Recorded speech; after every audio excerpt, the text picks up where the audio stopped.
simple extrapolation to unity. That's what you find where these two values becomes unity. Draw a line vertically. So it will intersect the x-axis at the two frequency points. Those are going to be omega max and omega t.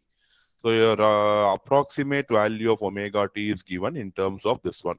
So omega t, we know Gm by Cgs plus Cgd, but when you compare these two capacitors, Cgd is very, very low. So I can approximate omega t to Cm Gm by Cgs.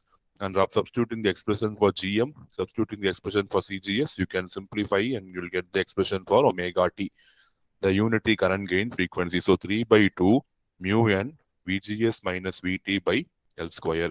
So this equation will work only for long channel approximation. It will work only for long channel because you see you have L coming in the denominator. So only for the frequency to be when the channel length is large only, this equation holds good. When the channel length is very, very small, ideally omega t value will be very large, which is not practically possible for any device. So this equation is only for a long channel device. Long channel device. Okay.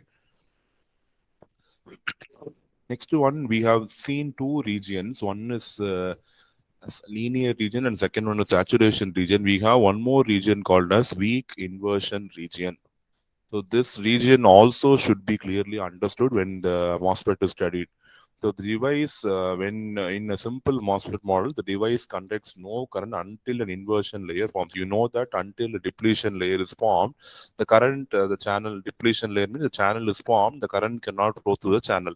So they cannot abruptly disappear at the moment when the gate voltage drops below Vt. So for any device to work, the voltage applied should be more than Vt. So if you apply voltage less than Vt, suddenly the charges cannot disappear. They need to take some time for the charges to disappear. So it cannot happen instantly. So from that, you can design a structure when the device is in subthreshold regime. Subthreshold regime means operating at voltage less than Vt, where the source and drain are functioning like a emitter and collector, and the bulk behaving like a base. So in weak inversion region, your MOSFET behaves like a BJT.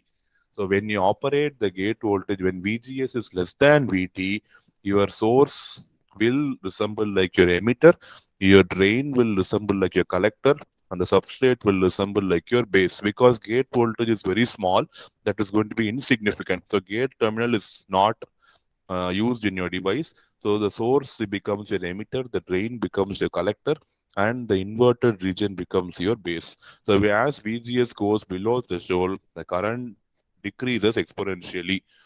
You know, assume that the VGS is more than VGS is more than VT, the current is large.